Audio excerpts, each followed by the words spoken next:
Toy ny mahazatra dia ankafaliana trandry no arabainareo any tokantranony. Indrindra amin'ny mpino silamo amin'ity volany Ramadany 12 Asalamo alaikum. Fa raha momba ny toetrandrontsika pitso dia mbola izay malefaka hatrany no mandrafitra ny toetrandro. Ka tahaka izao ary zany no mety toetrandrontsika rapitso. Raha ny maraina dia isorana malefaka amin'iny faritra Savasy Analanjorofo iny.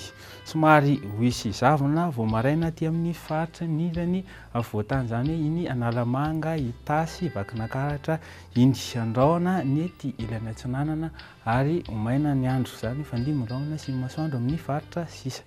Raha ny tolakandro anay dia mbola mitoetra trany ny orana aty amin'ny faritra Savasy Analanjorofo aty. Fa andrahona kosa ny andro aty amin'ny tapany atsimony nosy. Ny faritra sisa moa dia fandimasan'ny rahona sy masoandro hatrany. Raha ny maripanina vao vinavina dia tana fiakarankely zany indrindra aty amin'ny ilany avoatany aty. Vakinakaratra zao dia ahitana fiakarany 2°C izany. Raha ny maripanina tolakandro indray dia tsy nahitana fiovana firy fa dia eo amin'ny 10°C ny aty Analamanga, 13°C aty Maivatanana. Raha ndeha amin'reto tanan-dehibe reto ianao dia tahaka izao ny toetrandro hitanao any. Hanorina tandrifin-drahona rakotroka any Milan, Paris, Bangkok.